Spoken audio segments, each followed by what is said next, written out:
Nagbunyi ang mga kaibigan ni na Vice Ganda, MC Mua dahil finally ay nakita na ngang magkasama ang dalawa.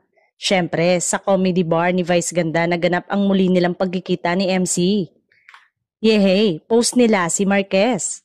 At siyempre, kanya-kanyang post reaction ang mga kaibigan nila. Wala nang masyadong chika basta okay na to, love you both, sabi ni Negi. Nasagot na ba ang katanungan nyo? Ang saya ng puso namin. Love you Meme and Ate MC, sabi ni Iya Mina. Nag-uumapaw ngayong gabi ang pagmamahal at sobrang masayang-masaya kaming lahat. Sobra rin ang saya ngayong gabi kasama ang madlang people sa Vice Comedy Club. Mahal na mahal namin kayong dalawa, Meme Vice at Kuya MC. Love, love, love. Hear it ni Tommy Brown.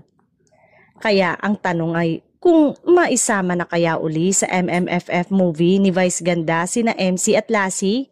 At muli na kayang mapanood ito sa Showtime sa mga susunod na linggo?